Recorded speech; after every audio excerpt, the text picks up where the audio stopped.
다 함께 일어나서 하나님 말씀 있습니다. 요한복음 9장 1절부터 5절 말씀입니다.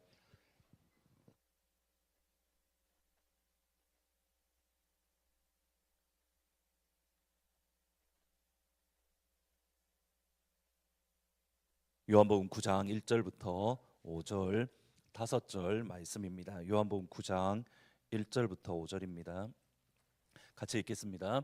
예수께서 길에 가실 때에 나이때부터 맹인된 사람을 보신지라 제자들이 물어 이르되 랍비여 이 사람이 맹인으로 난 것이 누구의 죄로 인함이니까 자기니까 그의 부모니까 예수께서 대답하시되 이 사람이나 그 부모의 죄로 인한 것이 아니라 그에게서 하나님이 하시는 일을 나타내고자 하심이라. 때가 아직 낮음에 나를 보내신 이의 일을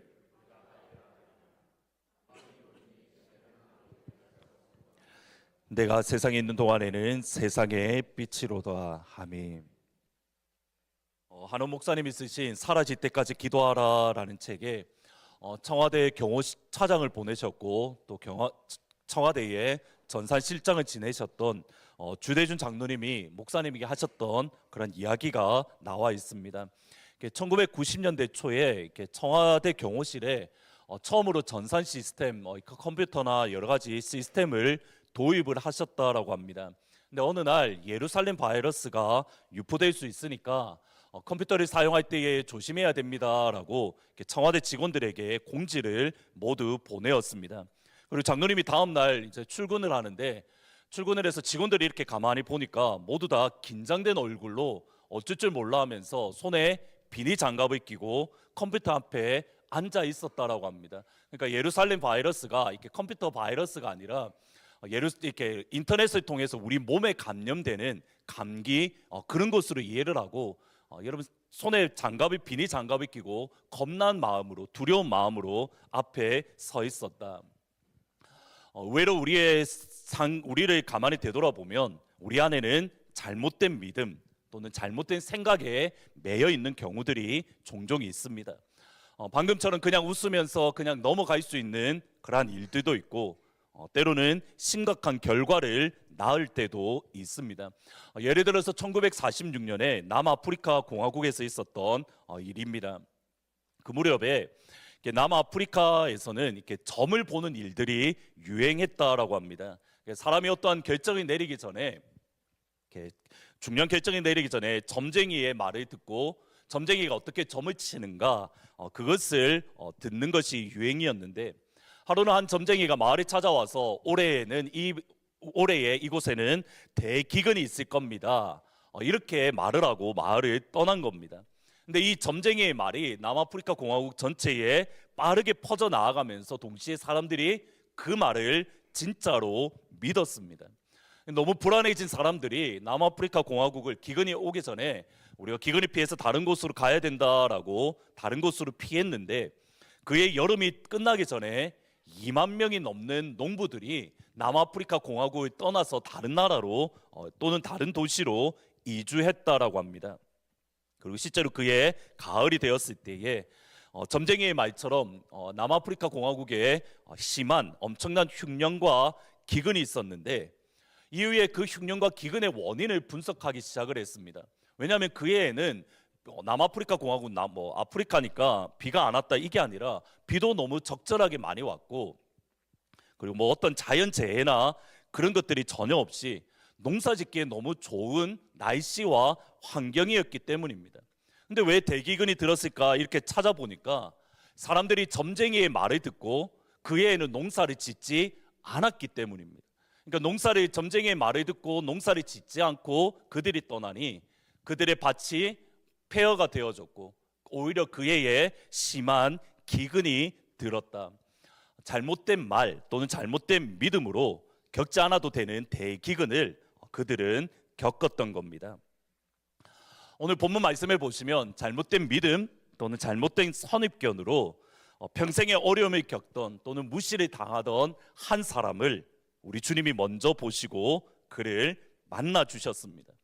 그를 만나 주시고 그가 볼 수 없었던 눈을 우리 주님이 고쳐 주시는 그러한 말씀입니다. 아마 이렇게 청년들은 한국의 청년들을 다 알 건데 실로암 이렇게 군대에 가면 이렇게 막 찬양을 이렇게 실로암을 제일 크게 부르는데 그 실로암에 나오는 본문이 오늘 말씀입니다.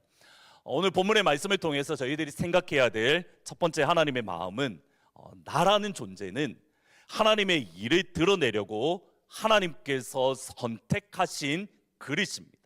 나는 하나님의 일을 나타내기 위해서 선택된 하나님의 그릇입니다. 예수님께서 길을 가시는 가운데에 태어나면서 앞을 볼 수 없었던 소경을 만납니다. 이때 예수님의 제자들이 예수님께 질문을 합니다. 주님, 이 사람이 눈먼 채로 태어났는데 이 사람이 눈먼 것으로 태어난 것은 누구의 죄 때문입니까? 이 사람의 죄 때문입니까? 아니면 그의 부모님의 죄 때문입니까? 제자들의 이 질문은 1세기 당시, 그러니까 1세기 유대인들 사회에서는 일반적으로 그들이 가지고 있었던 일반적인 생각 또는 일반적인 상식이었습니다. 유대인 랍비 글에는 이러한 글이 표현이 있습니다. There is no death without sin. 죄가 없으면 죽음이 없습니다. There is no suffering without guilt. 죄책감이 없으면 그 땅에는 고통이 없습니다. 이게 이 당시 1세기 유대인들이 일반적으로 가지고 있던 생각들이고 상식입니다. 죄 때문에 죽음이 있다. 죄 때문에 우리가 아프고 우리에게 고난이 있고 우리에게 고통이 놓여져 있다. 여러분, 이 말은 성경에 근거한 것인 동시에 모든 경우에 적용할 수 있는 것은 분명히 아닙니다. 창세기 1장, 2장, 3장을 보시면 아담이 죄를 지었을 때에 그의 죄로 말미암아 이 땅에 죽음이 들어왔습니다. 선악과를 먹지 말라, 내가 먹는 날에는 정령, 이게 정령이라는 말이 사실은 죽다라는 히브리어 단어가 2번 반복된 겁니다. 네가 반드시 죽을 것이야. 하나님 앞에 죄를 지었기 때문에 이 땅에 죽음이 들어왔습니다. 아담이 죄를 지었을 때에 성경에 가만히 그 다음에 읽어보시면 이 땅이 저주를 받았다라고 말을 합니다. 네가 죄를 지었기 때문에 땅이 저주를 받아 이제 이후로부터는 그 땅이 너에게 가시를 낼 것이고 너희에게 엉겅퀴를 낼 것이야. 죄를 지은 그때로부터 아담이 땀을 흘린 매대로 거두지 못합니다. 아담이 이 땅을 살아가면서 수고하는 대로 열매를 거두지 못하고 그가 수고하지만 많은 열매를 걷지 못하고 그 가운데는 가시가 있고 그 가운데는 엉겅퀴가 있고 모두 다 죄 때문에 죽음이 들어왔고 고난이 생겼고 고통이 생겼습니다. 그러기에 바울이 로마서 8장에서 피조물이 우리와 함께 탄식한다. 피조물이 죄로 인해서 여전히 주님의 하나님의 아들 예수님이 이 땅에 올 것을 기대하며 여전히 탄식하고 고통을 겪고 있다. 이것은 사실 신약 시대에도 비슷한 말씀이 나옵니다. 고린도 교회는 성찬식, 그러니까 예수님의 떡, 예수님의 피, 성찬식 떡과 포도주를 분별하지 못하고 그들이 참여를 했습니다. 먼저 자신을 살펴보고 성찬식 앞에 서기 전에 나의 죄를 회개하고 그리고 예수님의 몸이고 예수님의 피인 성찬식, 떡과 포도주를 대해야 되는데 그들이 자신을 되돌아보지 않고 그냥 함부로 아무렇지도 않게 성찬식을 대했고 그 결과 고린도전서 11장 30절에 이렇게 말씀을 합니다. 같이 한번 읽어보십니다. 시작. 이 때문에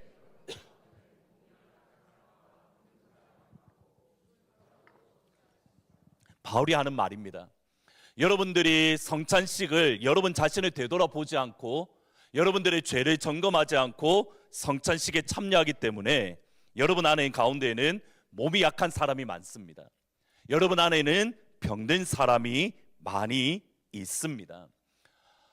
분명히 우리의 죄 때문에 우리에게 때로는 연약함이 찾아오는 것도 사실이고 우리가 하나님 앞에 온전히 서지 못하기 때문에 하나님께서 그 진노와 징계로 우리가 병이 생기는 경우가 분명히 있습니다. 근데 이 당시 예수님 당시 유대인들은 모든 경우에 이것을 적용해 버린 겁니다. 감기가 걸렸다? 그러면 분명히 죄를 지었을 거야. 몸살이 났다? 그러면 우리는 일을 많이 했으니까 좀 쉬어라라고 할 건데, 몸살이 났다? 저 사람 얼마나 죄를 많이 지었으면 몸살이 났을까? 죄와 모든 것들을 연결하는 겁니다. 경제적으로 어렵다, 돈을 많이 벌지 못한다, 저 사람이 죄를 지어서 경제적으로 어려워. 이러한 당시 유대인들의 생각을 잘 보여주는 말씀이 욥기의 세 친구들입니다. 근데 이 똑같은 시선이 태어나면서부터 앞을 볼 수 없었던 그 눈먼 사람을 향하여 동네 사람들 그리고 바리새인들의 시선이 그러했습니다. 요한복음 9장 34절에 보시면 그들이 그에게 말하였다.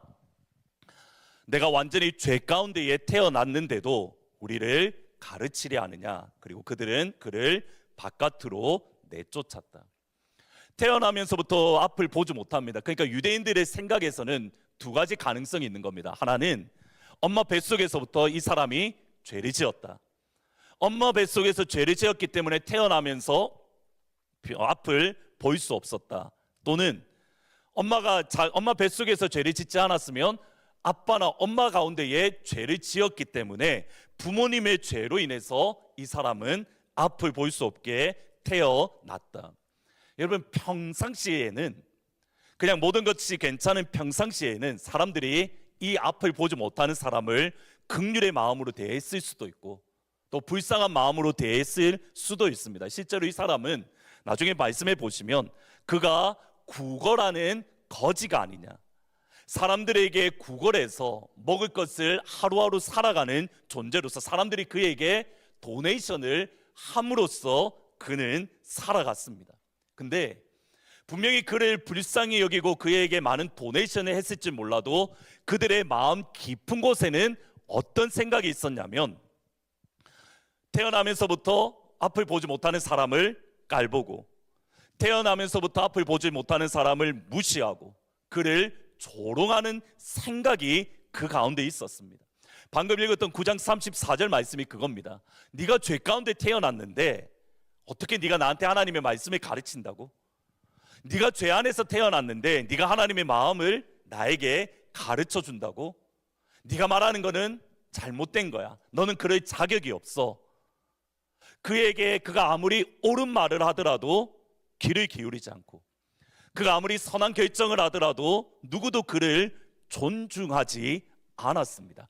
그때에 마음 깊은 곳에는 그 사람을 깔보고 무시하고 조롱하는데 겉으로는 착한 척, 그에게 도울 것을 돕고 그에게 물질을 주었던 그 사람, 누구도 그를 깊이 마음 깊은 곳에서 존중하지 않고 무시하고 깔보는 그 상황 속에서 예수님이 그를 만나십니다. 요한복음 9장 1절 2절에 보시면 이렇게 말씀합니다. 예수께서 길을 가실 때에 날 때부터 맹인된 사람을 보신지라. 여기 보시면 맹인된 사람을 보신지라, 이 보다라는 말은 find라는 말입니다. found. 예수님께서 날 때부터 맹인된 사람을 찾아내셨다. 맹인된 사람을 예수님께서 찾아내셨다. 그가 이 땅을 살아가면서 어려움을 겪고 태어나면서부터 앞을 보지 못하는 그 사람을 우연히 예수님이 만난 게 아니라 예수님이 그 시간 그때에 그 자리를 지나가면서 그 사람을 주님이 찾아내신 겁니다. 주님의 마음이 이 사람에 있는 것을 알았을 때에 제자들이 질문합니다. 주님, 누구 때문입니까? 이 사람 죄입니까? 부모님의 죄입니까? 여러분, 우리 주님은 당시 유대인들의 생각을 완전히 뒤집는 말을 하십니다. 9장 3절입니다. 같이 한번 읽어보십니다. 9장 3절 시작. 예수께서 대답하셨다. 그에게서 하나님이 하시는 일을 나타내고자 하시는 것이라. 이 사람의 죄도 아니고 엄마 아빠의 죄도 아니고 그에게서 하나님이 하시는 일을 나타내고자 합니다. 여러분, 영어 성경을 보셔야 됩니다. This happened. 이 일이 그에게 일어났어. So that 결과로 the work of God might be displayed, 또는 정확하게 좀 해석을 좀 더 맞게 번역을 하면 일반적으로 manifest라는 말이 있습니다. In him, in his life. 그의 삶 안에서 하나님의 역사가 드러나기 위해서, 그가 태어나면서부터 앞을 볼 수 없었던 이유는 뭐냐면 그의 삶 속에서, 그의 영혼 안에서, 그의 인생 안을 통해서 하나님의 역사, 하나님의 일이 드러나기 위해서, 하나님의 일이 분명히 보여질 수 있도록. 여러분, 예수님의 말씀으로 이 사람의 삶을 다시 한번 해석을 해보면, 태어나면서부터 앞을 볼 수 없었던 이 사람의 삶을 보면 우리는 무엇을 볼 수 있는 겁니까? 하나님의 크신 일을 볼 수 있는 겁니다.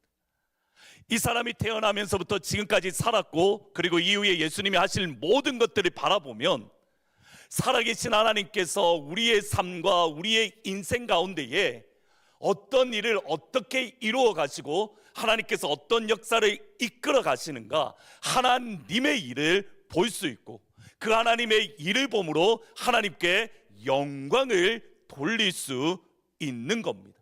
우리 예수님이 하시는 말씀은 이겁니다. 이것이 하나님의 일입니다. 이것이 하나님이 하시는 놀라운 하나님 아버지의 사역입니다. 여러분, 이 사람의 삶이, 그리고 동네 사람들에게 받았던 충격이 어떠하겠습니까? 내가 죄인으로 태어났기 때문에 앞을 볼 수 없다고 모든 사람들이 죄인이라고 말을 했는데, 모든 사람들이 그 사람의 부모님이 죄를 지었다고, 엄마가 죄를 지었고 아빠가 죄를 지었고, 그리고 이 사람이 엄마 뱃속에서 죄를 지었다라고 평생 죄인이라는 말을 들었는데, 예수님의 평가는 다릅니다. 하나님이 하시는 일, 하나님의 역사가 그 안에서 드러나는 것. 앞을 볼 수 없었기 때문에 구걸하며 거지로 살았습니다. 이 모든 삶을 통해서 하나님이 하시는 일을 볼 수 있는 것. 나는 전혀 알지 못하지만 엄마 뱃속에서 내가 어떤 죄를 지었기에 나는 앞을 볼 수 없을까, 그러한 고민을 하며 살았는데, 아니야, 네가 죄를 지어서 네가 앞을 보지 못한 게 아니라 하나님이 하시는 일이 있기 때문에. 여러분, 이 사람의 삶을 한번 생각해 보셔야 됩니다. 나는 앞을 볼 수 없었기 때문에 내 인생은 망했어. 나는 죄인으로 태어났어. 평생 하나님 앞에 죄인으로 살아야 되고, 지금 이 순간에도 죄인이라고 나는 손가락질 받고 있어. 나의 삶이 망했다고, 나의 인생이 실패했다고, 나의 삶이 무너졌다라고 생각하는데, 우리 예수님을 만나고 나니 실패한 인생이 아니라 하나님의 영광이 드러나는 삶, 무너진 삶이, 망한 인생이 아니라 예수의 영광이 그를 통해서 높이 들림받는 하나님의 영광을 나타내는 복된 삶이라는 것을 깨닫게 된 겁니다. 언제입니까? 예수님이 그를 발견하셨을 때에. 우리 예수님이 이 자리에 계신 한 분 한 분을 발견해 주시기를 주의 이름으로 축원합니다. 여러분, 다른 시간에 이런 일이 일어나는 게 아닙니다. 예수님이 여러분을 발견하고 주님을 만나는 그 순간에 여러분의 삶의 해석이 달라지는 겁니다. 실패의 삶이라고, 망했다고, 저 사람처럼 나는 왜 이렇게 잘 나가지 못하지?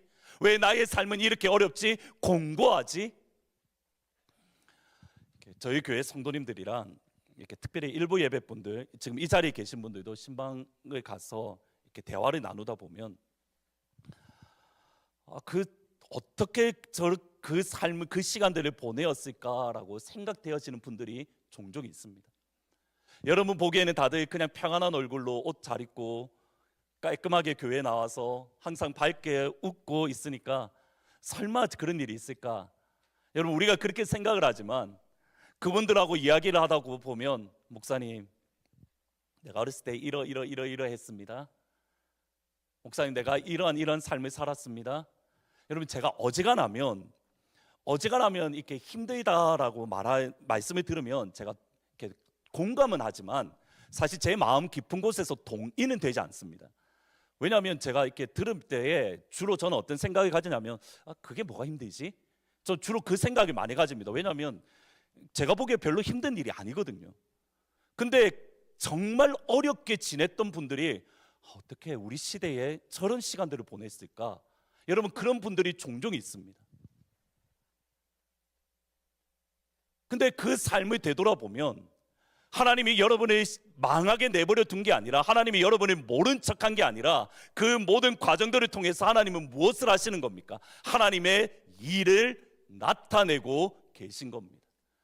여러분의 삶을 다르게 해석해야 됩니다. 세상이 여러분에게 주는 세상의 거짓말에 속지 마십시오. 사람이 하는 말에 속으면 안 됩니다. 예수님이 여러분에게 주는 그 말씀을 붙들어야 됩니다. 주님이 여러분에게 주시는 말씀은 이겁니다. This happened to me. 왜요? 하나님의 그 역사가 또 work of God, my display in my life. 내 안에서 하나님의 역사가 드러나기 위해서.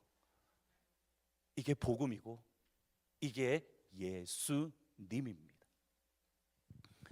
바울이, 저는 바울을 이렇게 좀 이렇게 미국에 있을 때 공부를 했는데 바울을 보면 제가 참 처음에 이해가 안 갔던 부분이 하나가 있습니다. 뭐냐면, 여러분, 바울하면 오늘날 우리에게는 정말 믿음의 사람, 복음을 아시아에서 유럽으로 가지고 가고 로마까지 복음을 증거했던 믿음의 사람, 하나님의 사람. 바울 같은 목회자가, 바울이 오늘날 우리의 목사님이 되고 또 영적 리더가 생기면 좋겠다, 그런 마음을 품는데, 여러분, 성경을 가만히 읽어보면 바울은 처음부터 사람들에게 끊임없이 공격을 받았습니다. 어떤 공격을 받았냐면, 바울은 사도가 아니야, 바울은 예수님이 보낸 사람이 아니야. 대표적인 교회가 어디냐면 갈라디아 교회와 교회들입니다. 정확하게는 갈라디아 교회들과 고린도 교회입니다. 그러니까 바울이 갈라디아서와 고린도 전서 후서에 보면 특별히, 나는 예수님의 사도입니다, 나는 하나님이 나를 붙들어 주시고 계시고 하나님이 나를 여러분들에게 파송하셨고 나는 예수님의 사람입니다, 그것을 강조하고 사실은 확증하는 편지가 뭐냐면 갈라디아서와 고린도전서, 정확하게 고린도후서 10장 이후의 말씀입니다. 여러분, 만일 바울이, 제가 목사님이 하나님이 보내신 그 증거가 뭡니까? 저한테 가르쳐 주십시오, 이렇게 하면 여러분, 저는 어떤 증거를 내밀까요? 제가 한번 가만히 생각해 봤습니다. 제가 어떤 증거를 내밀까? 자, 처음에 목회를 하게 되면서, 원래는 이렇게 공부를 조금 더 하려다가 이렇게 목회를 하게 되면서 하나님 앞에 기도했던 게 있습니다. 하나님, 저에게 치유의 은사를 주셔서 제가 손만 얹으면 모든 사람들이 병이 치료되고 회복되게 해주십시오. 아멘. 방금 아멘 하신 분들은 저한테 꼭 찾아오십시오. 제가 열심히 기도하겠습니다. 여러분, 제가 이렇게 기도하는데 기도해서 치료가 됩니다. 그러면 하나님이 우리 목사님 보냈어, 진짜 성령 충만한 사람이야, 불의 종이야, 능력의 사람이야, 막힌 것들이 막 열리고 막 초자연적인 기적이 일어나고 성령의 역사가 일어나고, 또는 내가 지금까지 얼마나 많은 교회들을 세웠는가 한번 보십시오. 여기도 교회 세웠고 저기도 교회 세웠고 저기도 교회 세웠고, 또는 내가 천국에 올라가서 내가 하나님을 만나고 천사를 만나고 3층천에 올라가서 영광을 받았습니다.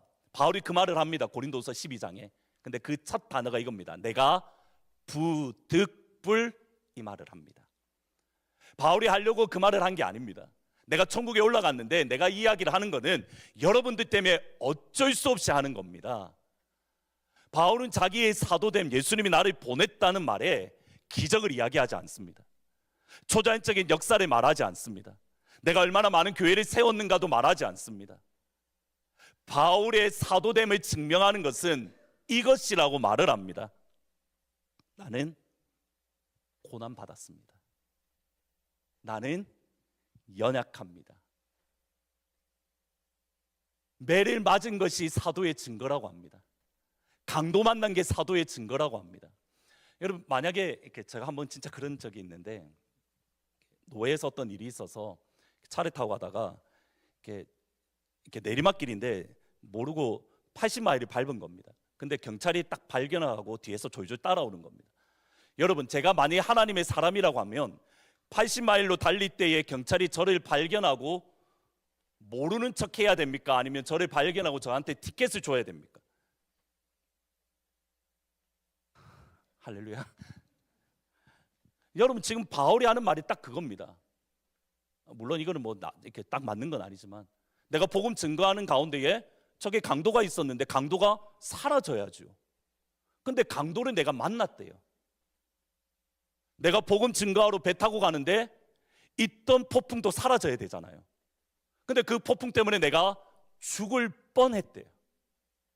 근데 그게 사도됨의 증거랍니다. 여러분, 더 놀라운 게 뭔지 아십니까? 바울이 내 몸에 육체의 가시가 있다고 합니다. 육체의 가시.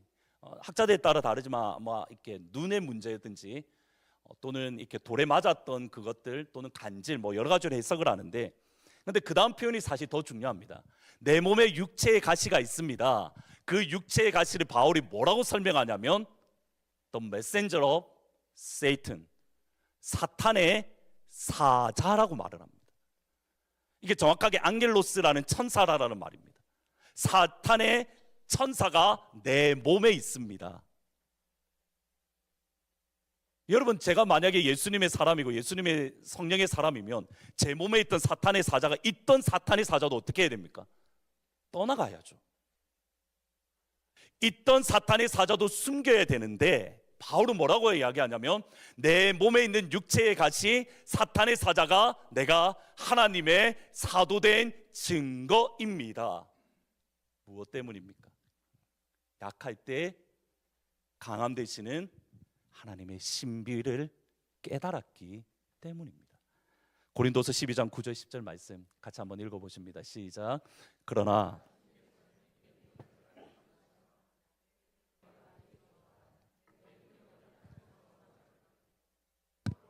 그리스도의 능력이 내게 머물게 하기 위하여 나는 더욱더 기쁜 마음으로 내 약점들을 자랑하려고 합니다. 10절에 그러므로 나는 그리스도를 위하여 병약함과 모욕과 궁핍과 박해와 곤란을 겪는 것을 기뻐합니다. 왜냐하면 내가 약할 그때에 오히려 내가 강하기 때문입니다. 이게 하나님의 신비라는 겁니다. 우리가 보기에는 약함이 망한 것 같고 무너지는 것 같고 실패인 것 같은데 그 약함 안에서 하나님은 하나님의 일을 행하고 계십니다. 내가 연약할 그때에 하나님은 여러분 안에 일을 행하고 계십니다. 내가 실패했다고 무너졌다고 내 인생 이제 끝이 났다고 생각하는 그 순간에 하나님은 여러분 안에서 하나님의 일을 행하시며 마침내 하나님의 역사를 여러분의 삶을 통해서 드러내실 줄 믿습니다. 그러기에 바울은 담대하게 이렇게 고백을 합니다. 이제부터 아무도 나를 괴롭히지 마십시오. 나는 내 몸에 예수의 상처를 지니고 다닙니다. 내 몸입니다. In me, 내 안에 예수의 흔적이 있습니다. 이 예수의 흔적이 뭘까? 일반적으로 학자들이 거의 동의하는 게 있습니다. 제 기억에 두아디라 성에서 바울이 돌에 맞았습니다. 돌에 맞아서 그가 죽었던 적이 있습니다. 그래서 성 밖에 던져졌는데 그때 돌에 맞았던 상처 자국, 이걸 보십시오. 여러분, 돌에 맞아 죽었던 게 예수의 흔적이랍니다. 돌에 맞아 죽은 게 실패의 증거가 아니라 하나님께서 내 안에 역사하시는 하나님의 일에 대한 증거라는 겁니다. 여러분, 우리의 삶의 해석이 달라져야 됩니다. 예수를 만나면 여러분의 삶의 해석이 달라집니다. 실패가 아닙니다. 무너짐이 아닙니다. 망하는 게 아닙니다. 예수 안에 승리자의 삶인 줄 믿습니다. 하나님께서 여러분의 삶을 통해서 하나님을 드러내시는 겁니다. 우리 하나님이 얼마나 위대하신지, 우리 예수님이 얼마나 영광스러운 분인지, 우리 주님이 얼마나 사랑이 많으신 예수님인지. 따라서 그리스도인은 어떤 경우에도 피해자가 아닙니다. 여러분, 이 표현을 잘 들으셔야 됩니다. 예수 믿는 저와 여러분은 어떠한 경우에도 피해자가 아닙니다. 예수 믿는 저와 여러분은 어떠한 경우에도 승리자입니다. 삶 가운데에 여러분 피해자라고 착각하지 마십시오. 그거는 세상이 여러분을 속이는 겁니다. 주님의 마음은 분명합니다. 너는 피해자가 아니야. 너는 승리자야. 너는 실패자가 아니야. 내가 너를 붙들어 주고 있어. 케냐의 안정교회 선교사님이라는 분이 계신데 앞을 보지 못하시는 분이랍니다. 그분이 케냐에서 선교 사역을 하다가 이제 한 번씩 교회에 와서 한인교회나 여러 교회에 와서 선교 보고를 하면 성도들이 그렇게 우신답니다. 선교사님이 처음에는 얼마나 은혜스러우면 울까라고 생각을 하셨을 것 같은데, 근데 나중에 가만 보니까 성도들이 우는 이유가 이겁니다. 아이고, 우리 선교사님 앞도 못 보는데 저 오지 아프리카에 가서 얼마나 고생할까. 아이고, 우리 선교사님 저 앞도 못 보는데 저 사역을 하기 위해서 얼마나 고생하셨을까. 선교사님 앞을 못 보는 것에 대해서 은혜를 받으시는 겁니다. 선교사님이 교회에 가서 담대하게 이렇게 고백하셨답니다. 여러분, 나는 고생 안 합니다. 내가 앞을 보지 못한다고 해서 나는 불쌍한 사람이 아닙니다. 나는 선교를 즐깁니다. 이 세상에서 우리가 보이는 것과 영원한 실제를 연결하지 마십시오.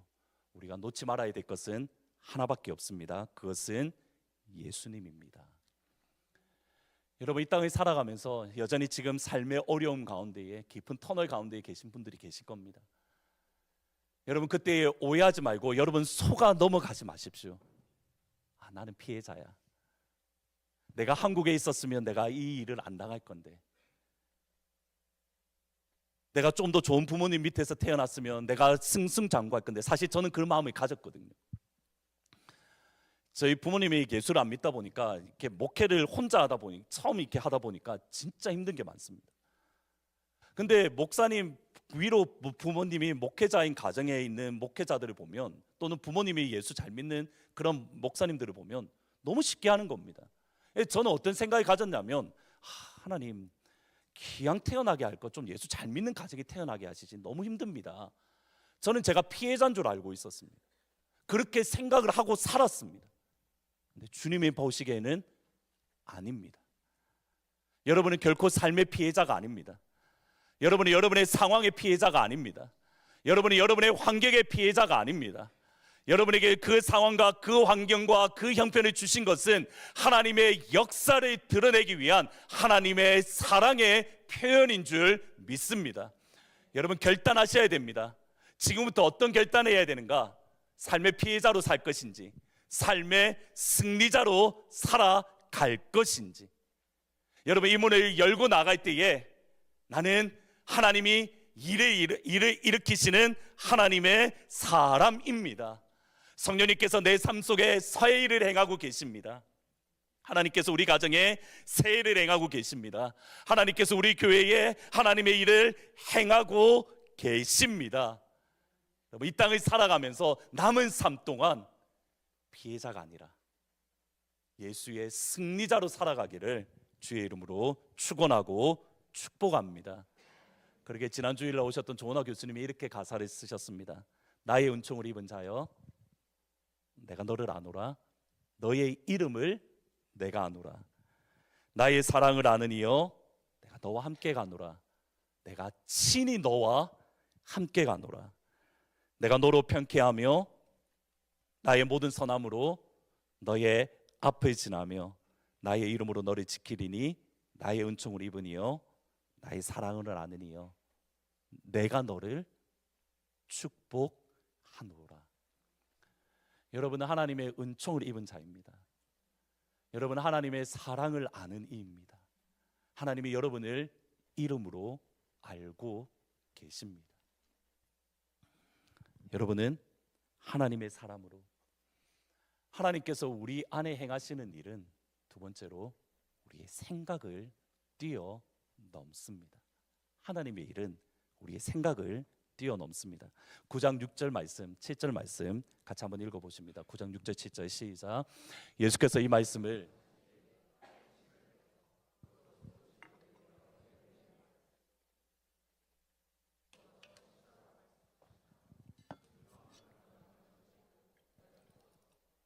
여러분, 눈이 밝아져 돌아갔다. 아멘. 여러분, 우리가 이 말씀을 글로 읽기 때문에 이상한 걸 발견하지 못하는데, 여러분 성경 읽을 때에 예수님이 하셨던 일 하나하나를 여러분 머릿속으로 그림을 그려보시면 됩니다. 일단 하기 전에 목사인 저는 우리 예수님이 하셨던 일을 그대로 해야 됩니다. 아멘. 목사는, 목회자뿐만 아니라 그리스도인은, 성도는 우리 주님이 하셨던 일을 하고, 우리 주님이 하셨던 말씀을 하고, 우리 주님이 하셨던 행동을 그대로 따라하는 사람입니다. 아멘. 보셔야 됩니다. 그 주님이 어떻게 하셨습니까? 땅에다가 먼저 일단은 열심히 침을 뱉습니다. 여러분, 땅에 이렇게 침을 이겨서 그 진흙을 눈에 붙였다고 되어 있잖아요. 제가 조금 컨디션이 안 좋아서 안 했는데 제가 진짜 한번 해볼까 싶은데, 여러분 저 땅에 가서 침을 한번 뱉어 보십시오. 몇 시간을 뱉어야 되나? 그걸 지겨서 눈에 붙일 만큼 이 흙을 이렇게 찰지게 만들려면 얼마나 침을 뱉어야 되겠습니까? 10분이면 될까요? 30분이면 될까요? 여러분 30분 동안 예수님 침만 뱉었다고 생각해 보십시오. 10분 동안 침을 뱉만 뱉었다고 생각해 보십시오. 침만 나왔을까요? 근데 그것을 갖다가 어떻게 하셨습니까? 이 사람 눈에 붙였습니다. 제가 그렇게 하면 할렐루야? 아멘 하신 분은 저한테 오십시오.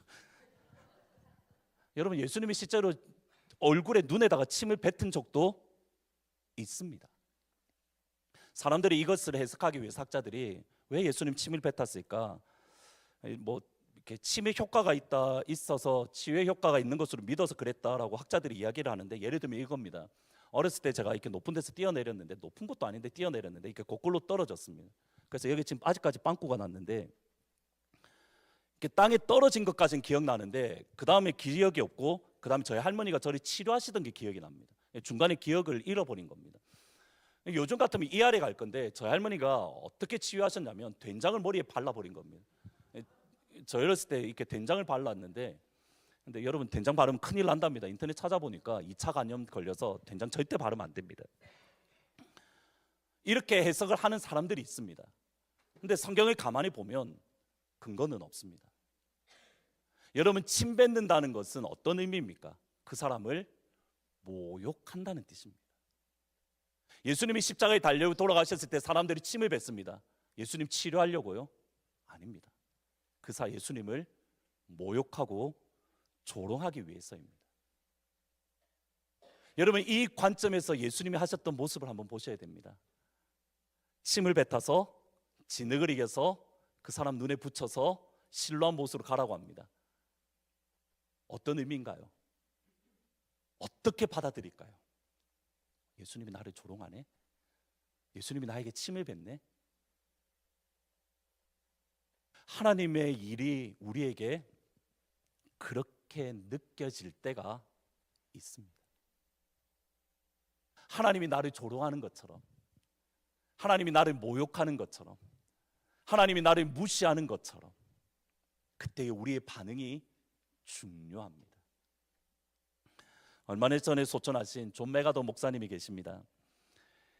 지금은 뭐 이렇게 큰 교회에서 담임하시고 이제 소천하셨지만, 큰 교회에서 담임하시고 미국뿐만 아니라 한국에도 영향을 미쳤던 정말 유명한 목사님인데, 이번에 설교는 몇 개 부분은 제가 좀 동의하지 않는 부분이 분명히 있지만 참 좋은 목사님이고 설교를 정말 잘하시는 목사님입니다. 근데 처음에 목회를 이분이 하실 때에 목사님이 함께 꿈을 꾸며 같이 사역을 했던 5명의 제자가 있었답니다. 근데 이 5명의 사람이 이렇게 목회자들이 와서, 목사님 교회 그만두십시오, 교회 나가십시오, 우린 더 이상 목사님과 함께 할 수 없습니다.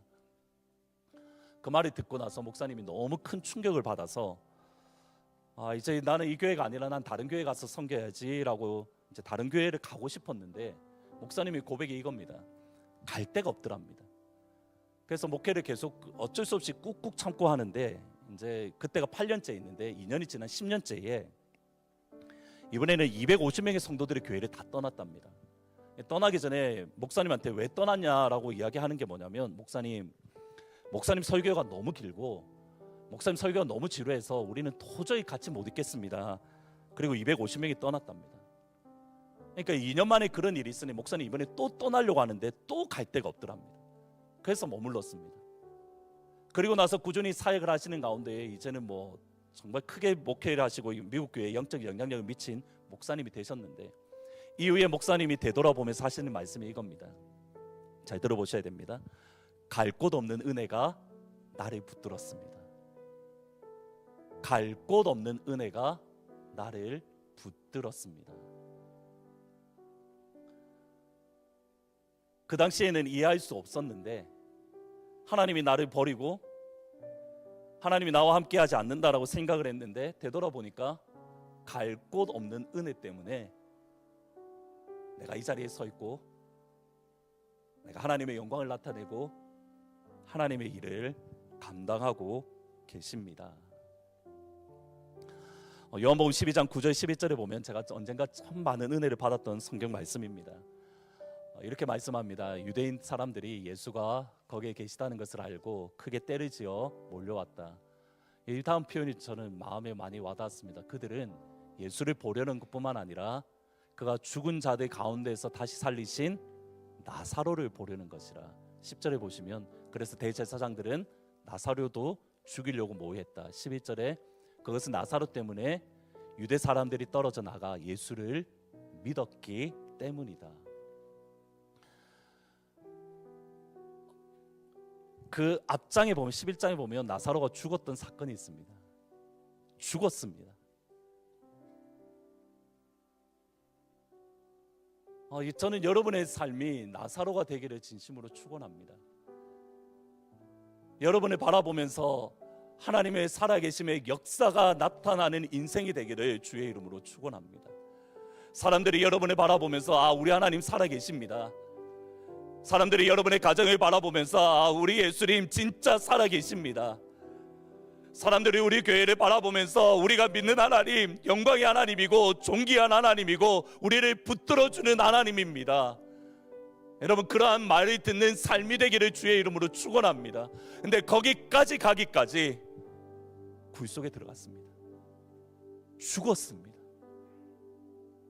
우리의 생각으로 훨씬 뛰어넘는 일. 여러분 그때 어떻게 반응하시겠습니까? 갈 곳 없는 은혜가 나를 붙들었다. 하나님의 생각은 우리의 생각과 다릅니다. 우리가 보기에는 이 사람이 처음부터 볼 수 있었으면 얼마나 좋았겠습니까마는 주님의 마음은 달랐습니다.